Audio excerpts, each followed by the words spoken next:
the forecast, to my right, we have AP18. Alex, how you doing? Hello, everyone. And to my left, we have GW. Garrett, how you doing? Doing good. We are Wednesday Comics. We're here to tell you about the comic books coming out for June 6th, 2018. It's the first Wednesday in June. We're in June, boys. What do you think? Yay! Alex, sweet. Is it officially summer yet? No. What a dumb question. No, it's not. Memorial Day, that's the official start of summer. Well, for school, but it's not the actual summer solstice.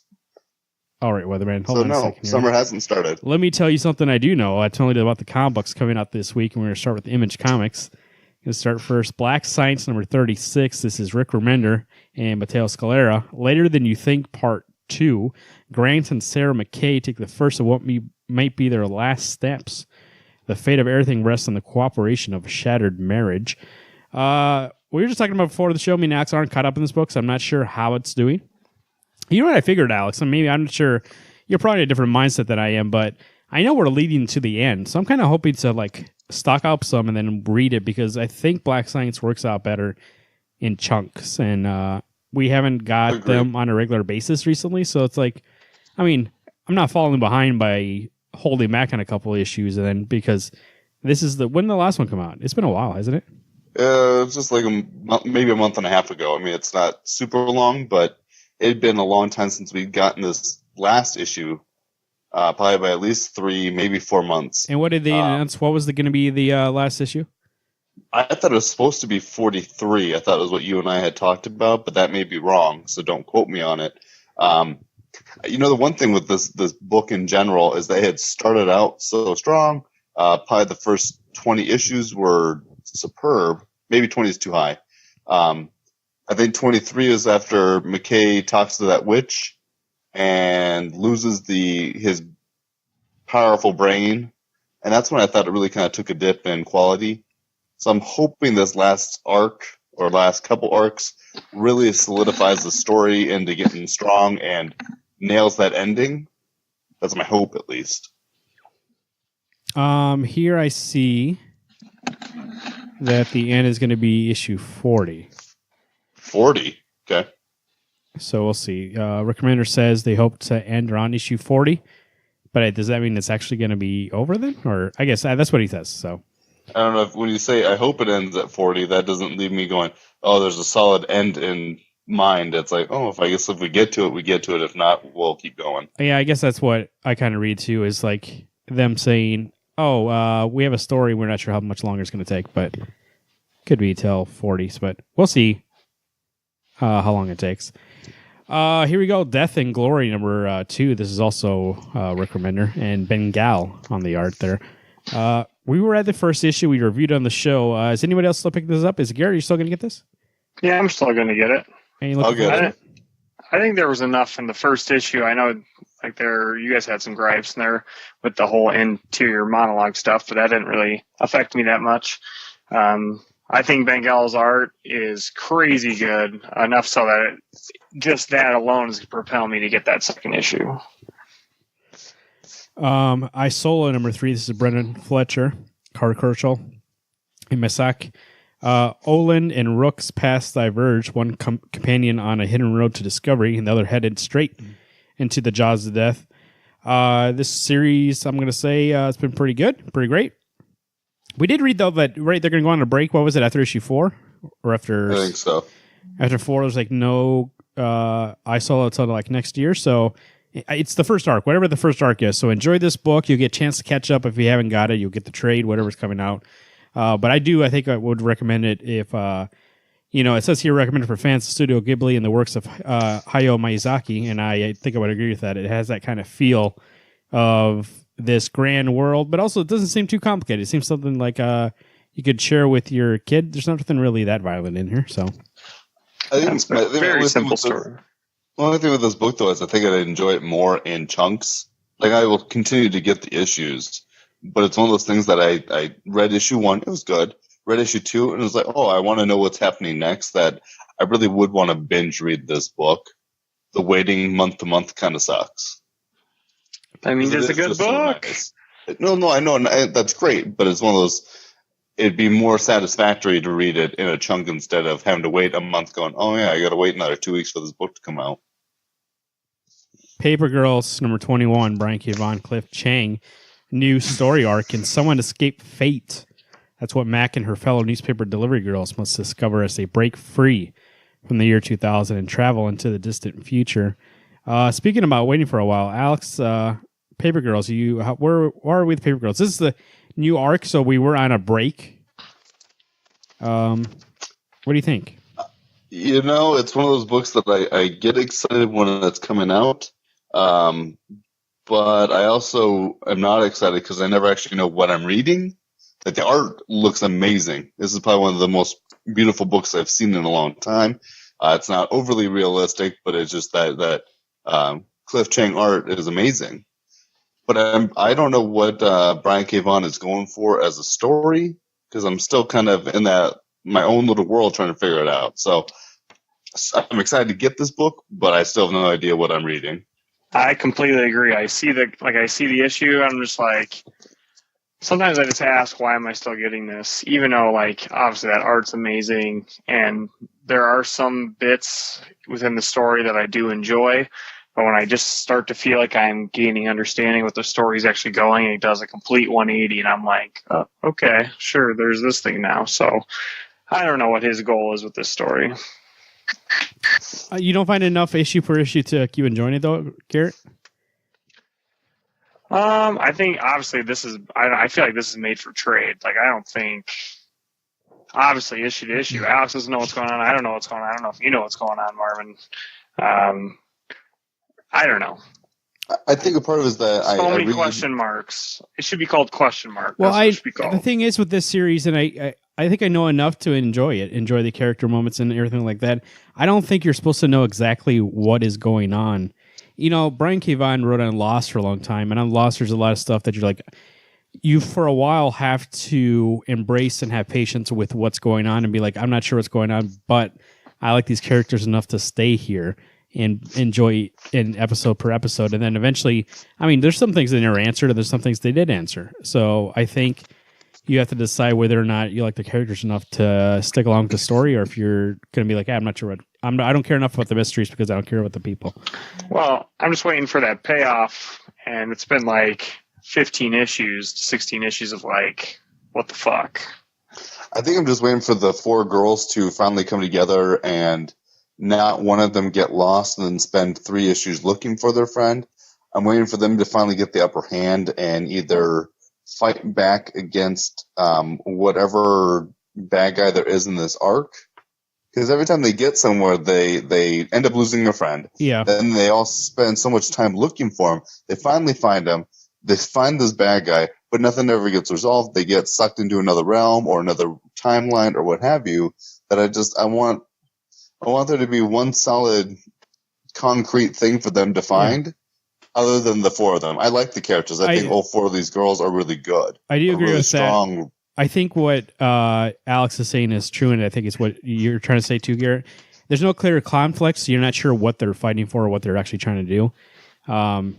But because before we keep having these villains, I say in quotations, for a while, and then they like somehow get away. But it's never like, I never feel like that's the main part of this book, or like that's what it's going for. So I do enjoy it, and I like don't need to know like what is going on with time travel or anything like that. But I do also need at some point for them to be like, here's the point of this book. Like, and if it is just these paper girls, which is fine, I think we need to spend more time with them actually not doing plot stuff and like doing more stuff with them just interacting with each other. I mean, that's how it is sometimes. It slows down enough for that, but sometimes it tries to be too plot heavy and it's not strong enough, at least in that part right now where I can care about it. I need to care about the characters more. I think my one thing is that and unfortunately I compared this book to one of my other favorite books, Saga, also written by Brian K. Vaughan, that I go, that book, I know what the plot is. It's this family trying not to get sucked into their own personal war that they started out on, and then just trying to raise their kid as just a normal kid. I get that story. That's a great underlying story. And then it's just the adventures they go on and who they meet. That's all I want from Paper Girls. I just want something just to hold on to. I do. It's probably actually, Garrett, it probably is better in trade because it's not per issue. not much happens.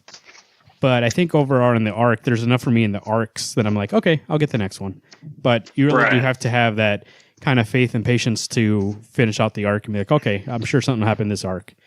But I feel like I have been patient. That's the problem.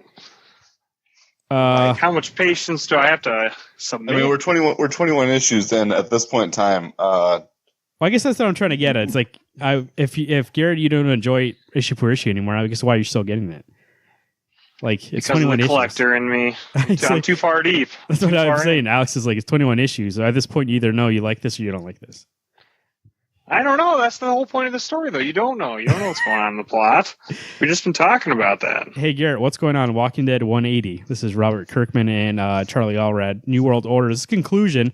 We had some reservations at the beginning of the arc. Now we're going to get the conclusion. Are you excited or are you just relieved that this is finally done? I'm actually excited that it's done. Like, I feel like there's just been a crap ton of exposition for what's probably going to be like 10 pages of payoff in this issue, because it appears that, you know, they're finally going to make it back to the hilltop where, or to the settlement where Rick is. And then Rick's probably going to shoot one of them and then cause another war or something, or Rick's going to die, or who knows. Andrew Lincoln's leaving The Walking Dead, you know, all that jazz. I was going to say, do you think they give him an out and they kill off Rick? I doubt it. I mean, at least the book has Carl that they can throw in as the main protagonist. Well, yeah, and that's the thing. It's like, even if Lincoln leaves that show, they'll probably keep him alive or whatever. But anyways, on this, I think this storyline has been like treading same ground, and like you can't fool me, Walking Dead. I still don't understand why this comic's an extra $1. So that's I'm true. holding on until you answer that fucking question. You've been honest with me for how long, and now you're just like, well, here's an event, which isn't really an event, and we're going to add $1 to the book. Like, I noticed. So explain to me. Dark Horse Comics, Dr. Star and Kingdom of Lost Tomorrow's #4. This is Jeff Lemire and Max Fiumara. It's not the conclusion, right? Or is the conclusion? This is 4/4, I think. Conclusion of Dr. Star and the Kingdom of Lost Tomorrows. What I'm just going to say, I'm going to go out there. The best thing to come out of Black Hammer is this miniseries. And we get the final issue, and it looks like Dr. Star is going to take his boy on... looks like here, let me just read it. Former hero Dr. Star, desperately trying to save the light of his alien son, has searched the galaxy to find a cure, but when it becomes clear that it may be for naught, he returns home for a long-promised journey with his boy. Boys, get the tissues ready. Somebody's going to cry, I bet. What do you think, Alex? The conclusion of Dr. Star. I think the buildup of these first 3 issues really has led it to a point that this is one of those characters that, as a dad, I can totally understand where he's coming from. When I watch TV shows now as a dad, and it's a dad or even just a dad-like figure talking to a kid, and the kid's sad, and then the dad's trying to stay strong. Papa P over here gets a little emotional, so I am fairly certain if there's something sad in this issue, I will be sucked right into it, and I will tear up. So I hope it's that strong. I want that kind of stakes. I want that kind of emotional feel from the books I read. I want to know that, and it's Jeff Lemire, so I know he cares about what he's writing. The man, this is the year 2 for him, so I'm all for crying. Bring it on. Yeah, and anybody who hasn't read Dr. Star, you can skip it. First off, go get it. You don't have to read Black Hammer. You can just read this. So just skip ahead about 30 seconds. I want to say, so in the second issue, when he goes up to space and he figures out that he lost a lot of time and he goes back, is probably the most scary thing I read in a comic that's not really supposed to be like horror in a long time, because just the idea of that is very scary, of wasting all that time and coming back and your son is older than you, or not older, but like around the same age. And then also, I would say that, what was I going to say? I was going to say that Jeff Lemire, normally if somebody put out this 4 issues, I'd be like, they had a good year. But Jeff Lemire has this. He has Black Hammer Age of Doom. He has Gideon Falls. He has Royal City. The man, for at least the last year, and we're halfway done. And I don't see him faulting at any point the rest of this year. You said last year, the year of Jeff Lemire. The man's trying to make it a decade of Jeff Lemire. Seriously. This is that guy must not do anything but right. If Century is as strong as any of these books that you just named, that has the possibility to be one of my favorite Marvel books, just for the fact that Jeff Lemire wrote it. Yeah, and he's going to be on Hit Girl next month for the new arc. That's the thing with Jeff Lemire, and I think if anybody's listened to this and they haven't ever read a Jeff Lemire book, when you see his name on a new #1 coming up here in the next 6 months, pick it up and read it. It's almost guaranteed to be great. So we'll see. But he is having a great year, and I don't see him stopping anytime soon. He's become one of my favorite writers. I see his name. I read his books. They're all still different, but they're always great. Halo, Collateral Damage. This is Alex Irvine and Dave Crossland. The Master Chief and Blue team are deployed by the UNSC to Alpha Corvi 2, pre-Carvius human colony world, seeking to halt the Covenant's effort to uncover something hidden below the planet's surface. The Spartan strike team quickly finds out that they will have to rely on each other in a small cadre of human rebels in order to survive and complete their mission. Hey, Garrett, Halo's a series that a lot of people like, and they enjoy the story. It's there's a lot of games in that series. It hasn't come out for a while, though, right? The Halo game series. Halo 5 came out in 2016, I believe. A couple of years, so we're getting that comic book now. Is this something for you because I know you do like that series, right? I do, but not enough, so I don't really get any of the expanded universe stuff. Oh, okay. Well, that's coming out tomorrow, so anybody wants to pick that up. I think that art looks pretty good, so go ahead and check it out if you're interested in more Halo since it's been a couple of years. Sword Daughter #1, this is Brian Wood and Mac Chatter. The 40 swords came at night and murdered the entire village, save for 2 people. The infant Elizabeth, or her grief-stricken father, Dag, setting off on a revenge quest that will span the width of Viking Age Europe. They find the key to repairing their damaged relationship lies in the swords they carry, created by Brian Wood and Mac Cheddar of Lazarus. She must have did one of the X plus 66 issues. And Brian Wood, who's done Northlanders, the massive DMZ. Northlanders is a great series about Vikings, so go ahead and pick that up too. Sword Daughter is a visually stunning, emotionally poignant story of parent guilt and acceptance of loss. I want to bring this up because, A, I had no clue this was coming out. Like I said before, Brian Wood for Northlanders is a great writer, especially with this subject material. So this is inspired by Lone Wolf and Cub, which I brought up on the show before, which is a great story. And then 28 pages, which doesn't seem long, but it looks like it's going to be, it says deluxe cover stock. It's going to be like a nice little book. My only question is, and I hope that price goes down going forward. But I think this is one you should keep your eye on and take a look at when you get to the shop. Yeah, I saw the preview in this for a couple months ago on Image Plus. So, not Image Plus. I saw it on Previews World, and it looks amazing. Like, I'm definitely picking it up. Brian Wood is good about being historically accurate in terms of Viking stuff, but it doesn't sacrifice itself for the story. So, good stuff for Northlanders. Like I said, go back if you haven't read it before, you can read it. Xerxes Fall of the House of Darius 3 of 5. Frank Miller and Frank Miller's 1 to remind you that's still coming out. So if you're getting that, that's something that was unexpected when it was coming out, but it's still coming out. There you go. IDW Publishing.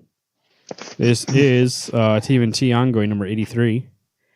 Let me pull this up here and we can see it's by Tom Waltz and Kevin Eastman. Dave Watcher on art. Kingdom of Rats Part 3. In an effort to thwart the Rat King, the TMNT travel to distant Siberia to try and enlist the help of his brother, Mammoth. The turtles soon find that his welcome is less than warming in their new surroundings. Alex, what do you think? First off, that cover looks great. That's the art inside, which it is. I guess it's the same artist. Looks pretty great art. Yeah. This actually, you know what? This whole time we always talk about turtles, and I've never seen a cover that was like, I should be reading this. That cover makes me feel like I should be reading this. The last 2 issues have been involving the Pantheon, which is these godlike siblings. And so you got the Rat King, the Bear and Toad, which that last cover was actually amazing too. It's the same premise of the big bad guy or the big Pantheon character in the background and the turtles in front of them. I'm super, super amped. This is probably my pick of the week right now because turtles have just been on fire. It is. It's like the book is back. I mean, it's back on track, baby. Those turtles are in it, and the story's been fantastic. And it's like, man, when I got to the cliffhanger last issue and I saw this cover, I was like, let's go. Yep. I'm whatever they were doing with all the Triceratons was the build back into this book being solid. I cannot wait for this issue to come out on Wednesday or tomorrow, and I am super amped to read it. DC Comics is the home of the Dark Knight and Man of Steel, Batman, number 48. This is Tom King and Mikkel hunting The Best Man Part 1. Batman and Catwoman decide they might be better to elope rather than go through some big, stodgy wedding ceremony, but no sooner do they put their marriage on a fast track than the Joker appears. And when the Joker kidnaps the Cape Crusader, will he give his foe a piece of his mind or bash in his brains? We saw this is coming off of the DC Nation little story there. If you haven't read that, I believe it's free online on their website. So go to dccomics.com and read it. But I am really looking forward to, based on this arc. Garrett, what do you think? Batman number 48. I'm looking forward to it, and don't get me wrong, I love Haneen's art, but God, I wish it was Clay Mann that was drawing him instead. But still, I think, it just makes sense, who loves Batman obviously more than his family or Catwoman? That'd be the Joker, because, his infatuation with Batman, that's always been a big key role in their relationship. So it's like, wouldn't you be pissed if your best friend got married without telling you, or was planning on getting married without telling you? That's probably what the Joker feels. He feels wounded, so he's going to come be like, whoa, don't forget about me, buddy. I'm still around. So I'm excited. It's going to be freaking crazy. I at first felt like I should be apprehensive about this story, and then I realized, being that it's Tom King writing it, and that man knows his Batman and how to tell a good story, and this whole build-up into the wedding has been spectacular. I washed away any doubts, and I'm ready to get into this book. Speaking of the wedding, Batman Prelude to the Wedding, Nightwing versus Hush, Tim Seeley, Travis Moore, Albuquerque on that cover there. Garrett, did you get the last tie-in? I did. I just haven't read it yet. Oh, okay. And these are all kind of tying in, right? This is part 2 on it. Even though it says Batman number 1, it does say also part 2. So it's very confusing. But I think, do you have to read all these in order? I wouldn't think so. The way, well, it just say part 2 on it. It's part of the checklist. I guess this is part 2 of the prelude, isn't it? That's what it says. Yeah, It's part of the checklist leading up to the wedding. So I feel like it's important. I guess I need to see who's next on the list. I think it's a Riddler, Riddler Batgirl or something. Because at least it made sense that Ray should be in issue 1 versus Damian. Ray should be Damian's grandfather, and Bruce is supposed to be the heir to the head of the demon, where Thomas Elliot was Bruce's best friend of the past.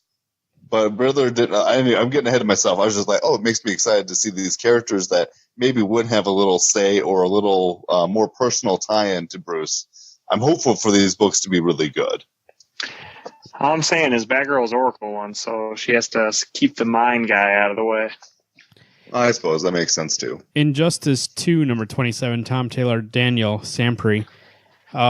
Garrett, how's this book going? Before you answer me, I don't think, and if you look at Hal Jordan as Green Lantern on that cover, that is Hal Jordan, right? I'm not sure what the is. Trying to find the cover. Right. Anyways, I've never seen his hair look better. Nice job there, Tyler Kirkman. That's nice hair. Yeah. Well, insert statement about hold on. What this book is about. Injustice 2, book where anything can happen. There's the stakes are well done, and the unexpected is the expected. Injustice 2, Tom Taylor. There you go.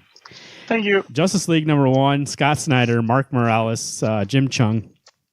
The Totality Part 1, a brand new era begins here. Comics legend Scott Snyder and Jim Chung launched the Justice League into a cosmic, shaky mystery that will draw out their most terrible foes in ways our heroes couldn't possibly imagine. In this debut issue, Martin Manhunter struggles to protect the team from an ongoing incoming threat that will shatter the world as they know it, with a familiar face that strikes out on a dark path. Justice League number 1 coming off of the No Justice miniseries. If you see there underneath the DC Universe little banner, it says New Justice, the New Justice League. It looks like this. So first off, this Justice League is more like the TV show. I believe that's the whole TV show, except for, was Cyborg on that TV show? No, I don't think so. So we have Justice League. I know, Alex, we had a little issues with the end of No Justice. Are you still looking forward to this here, or are you thinking that maybe they're coming at Justice League from a too high of a concept level? I think when you read the solicit there of this is world shattering, I'm calling bullshit to that. You already had a world shattering epidemic the last issue, and it got solved lickety split. So no, it didn't. I'm not concerned about whatever's coming. But I'm giving this first issue a chance. With it being Scott Snyder, yes, I've got faith in his writing to an extent, but I've also been burned by him, so I'm kind of on the fence on how excited I really am for it. So I'm going to get it, but I'm also... Trust me, though, everything is better for Justice League than when Brian Hitch had the reins. So I agree with that, but I'm still nervous on who's got the book. So, but Garrett, it's a pretty low level to set for yourself, being like it's better now than when it was unreadable. Yeah, it's definitely going to be better than that, but like, is it going to be good? That's true, but I think like the rules have been like the story has been set up not just by Scott Snyder, Josh Williamson, and James Tynion IV. So I think with that team, like setting up that story, I feel like he's not going to be able to go super crazy into his own mythology because there's already been mythology set up. All I think is that this one out of the 3 that are coming out is probably my one that I'm unsure about, and I'm probably at least excited for. But I still am curious enough to be like, I'm going to check this out and see how it is.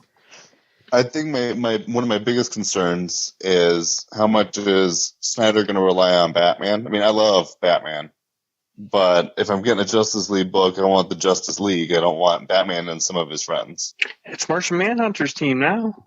Well, Martian Manhunter being back is enough for me to be like, okay, I'll check this out. So we'll see. Man of Steel 2, part 2. No, issue 2. What am I talking about? Brian K. Let's get Brian K. on. Once again, everybody's not Brian K. on. This is Brian Michael all writers this week, Brian K. Vaughan. Brian Michael Bendis, Evan Chandler, and Steve Rude. With an arsonist loose in Metropolis, Superman's powers are almost useless into finding the culprit. And back at the Daily Planet, everyone wants to know what's going on with Lois Lane. How can Clark hold on to the secret of what happened to Lois and John much longer? Garrett, what do you think? Man of Steel 2. The faith is restored up to this point. I really enjoyed issue 1. I am very excited for this issue. I love that cover. I think that cover looks amazing. Story-wise, I think there was enough about John and Lois to get me intrigued to see what happens next, because I thought he was going to completely kill them off, which he still could. But at least I know he's not just going to be like, well, we just won't ever talk about them ever again. He's going to explain why if whatever happens to them happens. I do like that there are rotating artists. I know it does show a little inconsistency, but I think that by doing that, it just shows how each point of this mini-series is important to like what's going on in the mythos with his run. Nightwing, number 45. This is Ben Percy and Chris Mooneyham.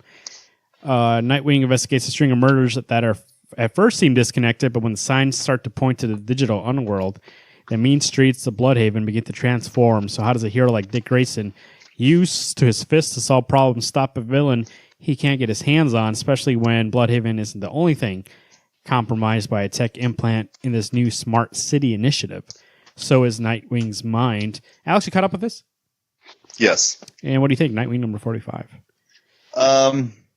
It's Percy who's writing it, right? Yes, correct. Mm-hmm. I read the first issue. It was actually better than I was expecting, but I'm still on the fence whether or not I want to continue to get this book, especially now that it's at $4.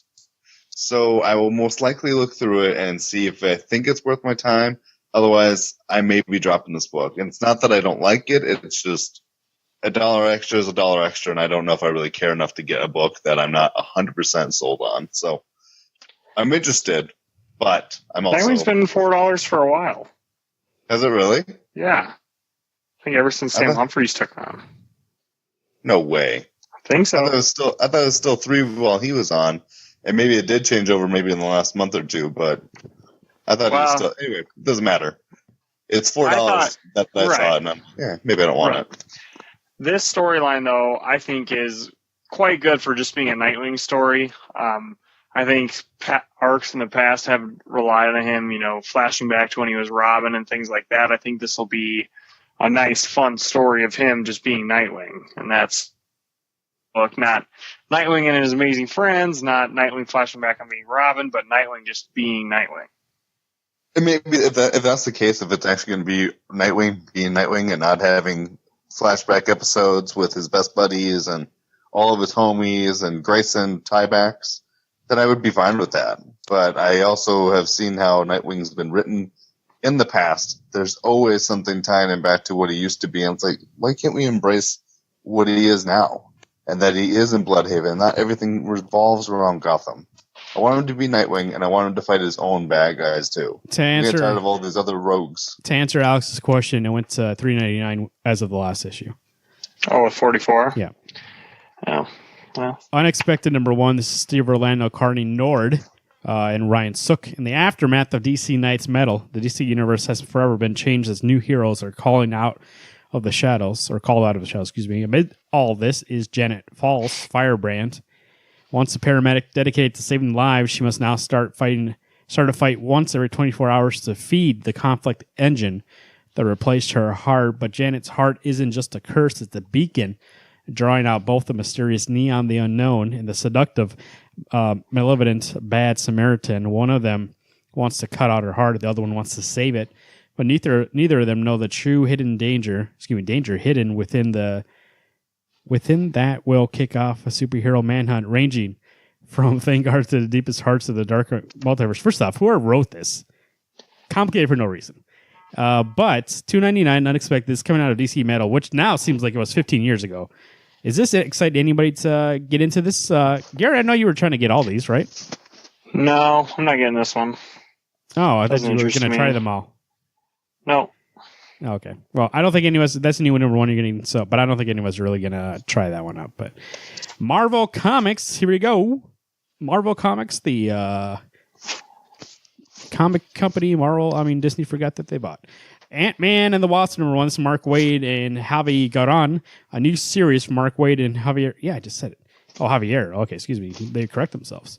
Wasp was just trying to help Ant-Man get home to Earth to see his daughter, but a little problem got in the way. Very little, subatomic in fact, as Scott Lang was lost in the vast spaces between atoms.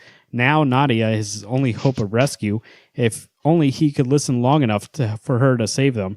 For master storyteller Mark Waid and Marvel young artist Javier Garan comes a story of a big journey, getting smaller all the time. You know what, actually, so... Mark Waid, I know for you guys he's hit or miss. He's more hit with me. At least I feel great that they didn't replace Nadia. Here she is, still the Wasp. Okay, well, I'm not sure. They at least didn't try to, the movie's obviously coming out. That's why this is coming out. And our next book, which I'll talk about in a second. It's obvious that this is here to be hey, guys, remember, the movie's coming next month. Don't forget it. But at least it's still not, changing 100% just because the movie's coming out. You know what I mean? Is this interesting anybody to pick this up and check it out? No. I like Ant-Man just fine, but I don't need to go out of my way to get a book. I think this is a miniseries along with the next one we'll talk about here. There's something about... So Javier is not a bad artist. Actually, it actually looks pretty good. But that style is Marvel style right now. Most of your books look like that. And I think I just get kind of tired of seeing it. But we'll see. I don't know. Maybe I'll check it out. If it was an ongoing, I'd be in. But the fact that it's a mini, it's oh, how convenient that this mini is just taking place over the spans of the movie, so I know it's just money laundering. So you do realize what money laundering is. And that's not yeah, right. Yes, it is. No, it's not. Ant-Man and the Wasp Living Legends. This is Ralph Macchio and Andrea DeVito. Hey, is this the Karate Kid? Scott Lang must pick up where Hank Pym left off, with leaders of the interdimensional forces captured by a brutal dictator. They reach out to their old friends Ant-Man and the Wasp, but you see, Scott Lang is not exactly the Ant-Man who helped them all those years ago. He's an Ant-Man, but not that Ant-Man. And when the fate of the Freedom hangs in the balance, Scott Lang has no choice but to try and fill the shoes of his mentor, Hank Pym, as Ant-Man and the Wasp fly again. This looks like it actually is going to be more movie-centric.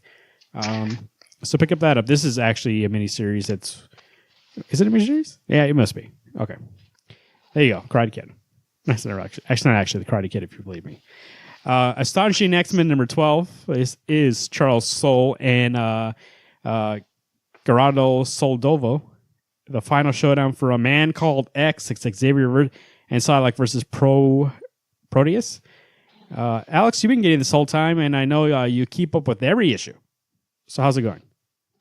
It's actually really good. This is probably one of the best X-Men books I've read in a long time. And I preach that I like the X-Men. Haven't gotten many books, so I'm kind of a hypocrite.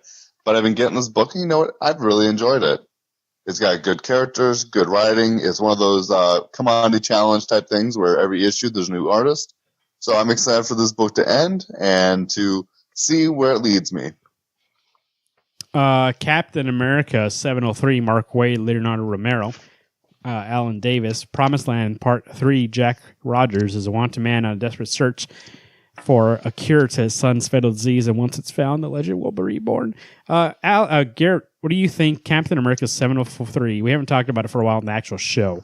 I believe we're talking about this week, right? Yes. So what do you think now that Chris Samney left? We got Leonardo Romero. Is it still is it getting better, or how is it? I would actually say I am enjoying this arc way more than I did the last one. Even with Samney's art, this story is incredible. I think, it's a story about Cap's descendant and dealing with actual lore of Captain America and ramifications that took place between him and the Red Skull. I think it's incredible, and I know only 2 issues have come out so far after 700 or that last arc, but those 2 issues have I think better story power than anything that's recently come out. So I'm very excited for this. And Leonardo Romero's art, amazing. Dazzler X Song Part 1, Magdalene Visaggio and Laura Bragna. It's coming out tomorrow, so if you're interested in Dazzler. It says here she's an Eisner winning writer, but I'm not. That name sounds so familiar, but I can't place what book she did.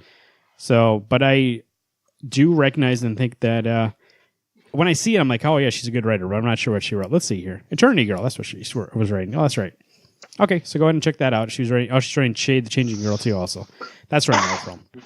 Deadpool number 1, Scotty Young, Nick Klein on art. Here we go. The Merc with a mouth, merking for a living. Alex, what do you think? You used to be. Alex was the guy for me that was like Deadpool. That's his dude. And then for a while, you were getting all things Deadpool. I think you got burnt out because you were getting everything, and Marvel was like, "Hey, here we're gonna make everything." 15 series at once. Yeah. And then eventually they were like, this guy is roped in. Let's every other issue make it $10. And eventually Alex got burnt out. Now we got Scotty Young, Nick Klein coming back. It's a reboot, even though Marvel Legacy, sorry about that. What do you think? Are you interested in this? Oh, I am actually super, super amped for this book. Scotty Young has been nailing it on his creator-owned image book, I Hate Fairyland. So I know, and he knows how to write funny. I laugh out loud when I read that book. I think you will have a good stance with Wade Wilson as Deadpool. Hopefully if this is the cover artist, the same inside, because if it is, top notch. That's what I think Deadpool should look like. Look at that sweet-ass gun. Looks like he's killed all the Avengers. Bring it. I'm excited to get a Deadpool book. You're right, Marvin. I got burnt out because I was buying every frickin' thing. And a lot of it was always written by the same writer, and I'm not a fan of that writer. Now that I know that, I don't get his books. So I'm ready to get me some Scotty Young. I read the preview, and it made me laugh out loud. Scotty Young's a good writer. And made me lull. So if you're interested in Deadpool, especially after that Deadpool 2 movie, go ahead and check this out. I think with Alex, if it has any chance of being what he quotes, Scotty Young knows how to write funny. which I think that's what they're going to rename all the comedies that come out. It's not in the comedy section anymore, Alex. It's just the funny section. If anybody knows how to do that, it's Scotty Young, and he's been doing it for a while, and he's good at it. So, Doctor Strange #1. This is Mark Waid and Jesus Saiz. New spells allies and enemy in this new series from Marvel. Quit! I can read their names at the beginning. Still got to repeat it. This is a series. So okay, basically, Doctor Strange in space. You're talking Garrett. Quiet a second here. You're talking to probably a guy who I would say he's probably top 3, top 4 characters for me. Now, am I going to get this? I'll check it out. But the only reason why is because now I see they're in space. That's new. But when I read it here and somewhere, it's going to say that he loses his magic and all this stuff like that. That's the only thing. It's like, I think we're kind of done with that. Like, literally, the last 3 or 4 writers, that's what they've tried to do. Being like, what happens if he loses his powers? And then he gets them back. So I don't need another, hey, what happens if he loses his powers? Because guess what? He's going to get them back. That's what happens. So, I mean, I don't need to see that again. But maybe this Doctor Strange in space, actually, and Jesus Saiz did art for Swamp Thing, I believe, when Charles Soule was writing it. And his art, if I'm thinking of the same person, is fantastic. Let me look at this preview here quick. It's loading up. That's called World Wide Web that I'm using here. If it is the same artist I'm thinking of, I think this book will look beautiful. And Mark Waid, as long as we're doing different things here, yeah, that looks pretty great. Once we start doing different things here, I think we'll be okay. So I am actually more excited now that I see that cover and see that art that I just looked at for this book than I was when I read this list that was like, hey, what happens if he doesn't have power? So hopefully he gets over that, and that's not the point of this story. I want it to be when, and you know what, here's a shout out to Marvel. You can use this idea. I would like a little royalties, but whatever. When you make it where Doctor Strange loses his powers, let it be like a John McClane thing then. Let him show that he's still formidable, and he's not like, oh man, I keep throwing up because I used all my magic. Let him, put some C4 on a computer, throw it down an elevator shaft, and blow up. That's not even who Doctor Strange is. I don't care. If you're gonna keep, so he loses his powers. Instead of going back to be a surgeon, he's just going to start blowing up terrorists. Well, considering I don't think he's going to have use of his hands very well, I don't think he can do surgery. At least he could probably strap C4 to a computer and throw down an elevator shaft. I can see Alex already in the Marvel Studios. They're like, hey, what happens if Captain America wasn't a super soldier anymore? Make him John McClane. Oh, okay. Hey, what if with Hulk? Throw it at people. What if Bruce Banner didn't have the Hulk anymore? Make him John McClane. It's like, hey, Alex, we got it. You like Die Hard? We got it, Alex. He would say, "Hoary host of Yippee-ki-yay, motherfucker." Although, well, here, if nothing else, not Chris Evans, sorry, Steve Rogers can team up with Falcon. They can be Lethal Weapon. Riggs and Murtaugh. There you go, buddy cop movie. Immortal Hulk #1. This is Al Ewing and Joe Bennett. Horror has a new name. You've never noticed the man. He doesn't like to be noticed. He's quiet, calm, never complains. If someone were to walk up and shoot him in the head, all he'd do is die until night falls and someone else gets up again. The man's name is Banner. The horror is the Immortal Hulk. Garrett, I know you're excited for this. It's going to be a horror book with the Hulk. What do you think? Yes. And the one key, it better be freaking Bruce Banner. Notice I saw they didn't say Bruce. Yeah, they did. They say Bruce? I thought it said Banner. Well, who else would it be? Yeah. There's some other Banners, I thought. Bruce Wayne? Whatever, Bruce I don't Wayne's know. The Hulk. Anyways, I'm so excited that Bruce Banner's back. Definitely excited that it's going to be a horror book as well, because I think that's another thing we've been missing is when we got Amadeus Cho, who's obsessed with like tech and whatever, and he's less ferocious than a little bunny. I do miss that kind of fear of like him like having to struggle with being the Hulk, not just like being Hulk and just being able to like not even think about it. So I think that's one of the best struggles and how you associate with Bruce Banner is like, people are afraid of things and you have to overcome that fear to do what's right. So very much looking forward to the Immortal Hulk, and that cover looks amazing. I am excited the big two especially are guilty of having a lot of books but not a lot of genres. It's usually the same thing each book, and it's good that finally they're like, hey, we should make a horror. And then not that also they like to make these horror books like be like a side kind of book or a mini series. Something's like, hey, how about we do a horror book for 6 issues? I'm glad, and I hope it stays like that for a while, that one of their main titles is going to be not just pure superhero stuff, that they're going to try to do something different. And you know what? You have so many books that have so many things that, I mean, they could touch so many genres that I hope they do more if this is successful. So I am looking forward to seeing how that turns out. X-Men Red number 5, Tom Taylor, Mohammed Aser. Mutant hate is at all-time high, and Jean Grey is caught right in the middle. Garrett, how was, by the way, I see my buddy Namor. Was he on this team originally? Yeah, he was always promised. He came in the last issue.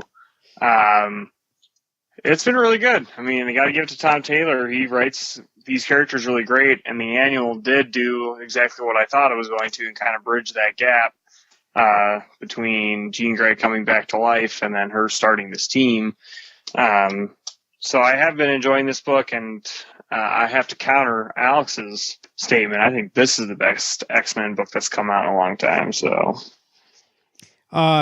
is it Marvel Limited? Is it every 6 months or 6 issues? 6 months. Okay, so this will be going up there soon, and I actually am excited to kind of check this out. I do like everybody that's on that team, and I didn't know Namor was part of it. I do like Namor a lot, and judging from your best writer of 2017, Tom Taylor, I'm gonna have to check it out. See how it is. X-Men Red. There you go. And you get to know Honey Badger. Boom Comics. Boom Studios. This is this is the reason why I hate Mondays. It's called Garfield Homecoming #1. Scott Nickel and Antonio Alfaro. Anybody that's looking for, I mean, it's few and far between, but Kaboom is the like all ages friendly part of Boom Studios. There you go. The Fat Cat returns. It's 4 issues. Get it for your kid. Or get it for yourself. Everybody doesn't like it. So many people like lasagna, so there you go. Go-Go Power Rangers #10. This is Ryan Parrott and Miguel Macaro and Dan Mora. The Ranger Slayer has arrived, threatening the future of the Power Rangers by destroying their past in service of Lord Draken. This is coming off of Shattered Grid, right, Garrett? Yep, this is still part of Shattered Grid. This is part, I don't even know which part it is, but 5. This whole storyline has been so incredible. I think that there's enough of the teams involved now from all over the Morphine Grid that you do feel that, yeah, it's cool seeing all the different Power Ranger teams working together to just try and defeat Lord Drakkon. So, yeah, I'm excited.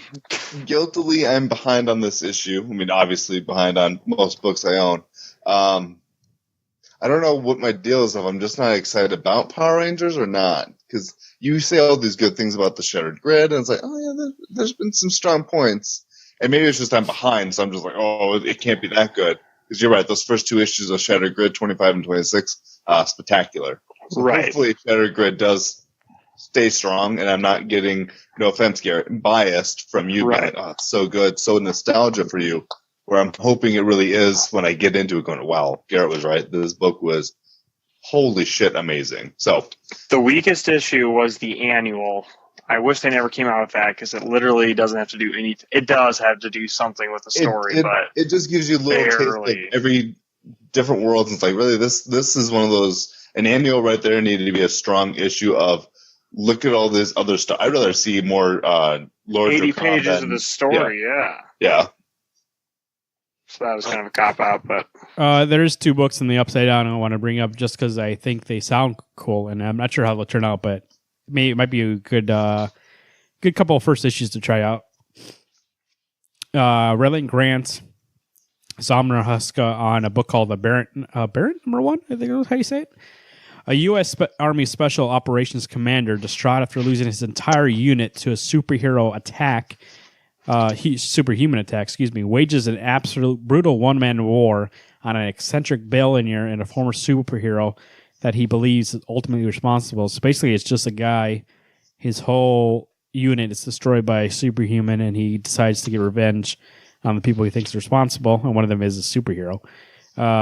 This is for mature readers only, and that cover looks great. So I think, actually, if you're looking for something different, that might be it. The next one here. is Brother Nash. This is Bridget Connell doing the art and the story. Nash is a trucker. He also sees ghosts, and when the moon is on the rise and violence threatens his friends, he roams as a wolf. As the highway beast, when Nash takes on a mysterious hitchhiker heading for Tuscan, him and his friends are dragged headfirst into the biggest, most dangerous adventure yet. So, couple. That's from Titan Comics. The other one was from, I believe, Action Labs. A couple comics there, not from a bigger publisher, smaller books. So go ahead and check that out. Garrett, what do you think? What's looking like your pick of the week here? Oh, I'm kind of torn between that Sword Daughter book and Immortal Hulk, but I think I'm going to have to give it to Immortal Hulk. I've been wanting Bruce Banner back for a long time. Alex? TMNT number 83, but my second pick would probably be Deadpool number 1. I'm going to go Dr. Star in the Kingdom of Lost Tomorrows number 4. Probably. Ooh, that's a good one too. Holy crap. And also really looking forward to seeing, I think I am going to just get it. Doctor Strange number 1. Just I'm curious to see what we have. You know what I mean? Roll the dice on your favorite character. Every once in a while you get to hit it. Got to get some, what do you call that, Alex? Blackjack. I don't know. Alex, it's been kind of hot out there. Every once in a while we get a cool day. But what are we looking forward to next couple of days? Where I live, I've had two really gorgeous days. Today was kind of warm. I believe later this week it's going to get hot and sweaty, and you're going to want to wear your swimming trunks so that you don't get too sweaty down in those regions, and wear your tank tops so you can go to the beach and, like Garrett, show the ladies those muscles. Wait, are you saying so that your balls don't stick to your thigh because it's so hot? I'm telling you, watch out for the balls sticking to the thighs. You hate when that happens because it's uncomfortable. Then you got to fix it, and it's weird, and everyone looks at you. Not that it's happened to me ever. That's what you get for wearing those Speedos. Sometimes you got to wear them. I heard it's supposed to rain on Wednesday, though. No, not where I saw it. When I look outside, I do not see clouds. Right now, it's dark. I told you last week I went to Alaska for 6 years. When you want to know what the weather was, you stuck your hand in the water. If it was warm, it was going to be cold outside. If it was cold water, it was going to be nice and warm. So watch out. If you're getting that mixed water where it's kind of like mid-temp, you know what you're going to get? Mid-temp. So watch out. Garrett, how them roads looking? There's a lot coming out tomorrow, a lot of good stuff. So I would definitely get you shop early. Make sure that coffee pot's set on a timer so you can fill your mug up and get the hell out the door and get to your shop. So that's those potholes, doesn't matter. You'll just blow right by them because the books are too important. One thing you said I think is counterproductive. You just told them to get a mug of coffee, then take it in their car, and the potholes won't be a problem.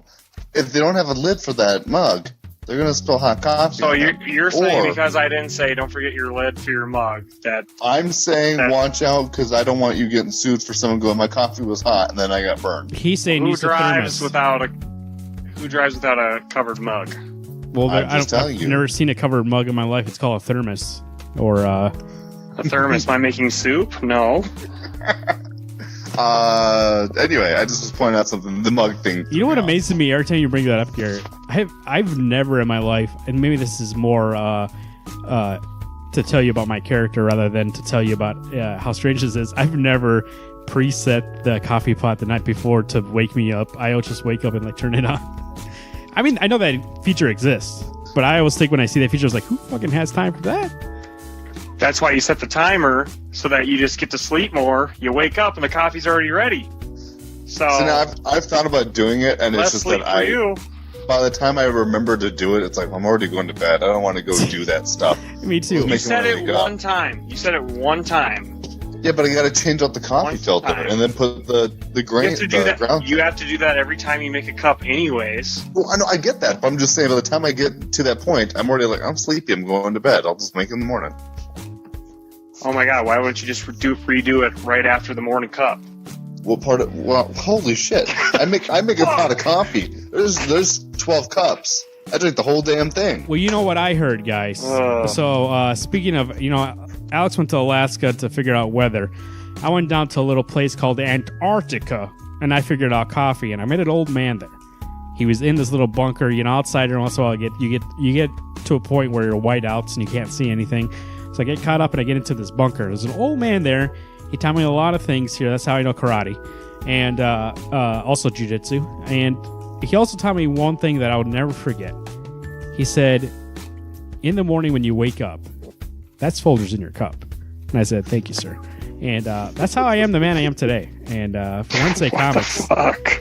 I did Marvin. Horrible. I've been the weatherman, Alex. I'm currently Garrett. I don't know where that story just went. Hey, everyone, stay cool. Drink your iced tea. Don't let those balls stick to your thigh. And keep reading those books.